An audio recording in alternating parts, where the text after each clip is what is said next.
Hi folks, and welcome back to the Star Wars Library, where Star Wars is in print, and today we're going to be talking about a new comic book series that's also part of the Star Comics imprint, also by David Manak, who's been writing our Ewok series, and that is Droids. Now, this was a series that I actually was really into as a kid. I remember they had the VHS tapes of the Droids cartoon at the video store, which is a very old-fashioned sentence. I remember getting those and going home and watching them and just loving them as a kid. So I loved the Droids cartoon. Probably more than the Ewoks cartoon, but I think as a kid, for whatever reason, I just liked the Droids more at the time. But anyways, it's based on what we're going to be talking about today, are comic books, like I said, and they're based on this series. And basically, at this point in the timeline, we are in 1985 of the Star Wars publishing. And at this point, Droids has come to an end. It's over. It basically has one more special that's going to be coming. But other about this, that's about it. This is pretty much the next thing of Droids that we're going to be getting. So basically, the timeline of this story, we're going to be talking about the first 4 issues. So here's issue 1 here. And you can find this in the Droids and Ewoks Omnibus by Dark Horse, which is, again, a great way to collect these. This has everything that Star Comics did with these things. Now, timeline-wise, we're 4 years after Revenge of the Sith.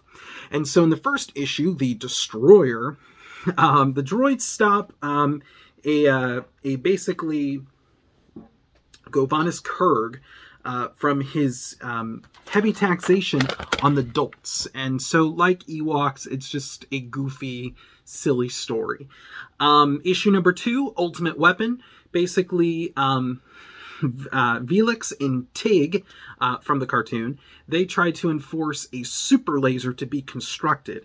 Again, it's a very generic bad guy plot. The Scarlet Pilot is issue number 3, and the droids are charged to watch a child who wants to be this best space pilot ever, he wants to be the first one to see them all. And he, of course, ends up, needing saved, of course, right? And who's going to have to save him but R2-D2 and C-3PO? So, issue number 4, the droids are trying to get, Prince Pluz back to the King Gunguz. And R2-D2 and C-3PO are hired to get him back, of course, right? And they find a tear in the space-time continuum, and they end up on Endor. And guess what? We're going to be having a crossover, folks. They're on Endor. They're meeting up with the Ewoks from the Ewoks cartoon series. So we're having a crossover. So these first 4 issues of Droids, are these essential for your Star Wars reading? Again, absolutely not. They're goofy, silly stories from the 80s. They really have no impact as of now, until we get to issue 4, but we'll talk about that a little bit later on the overall Star Wars timeline.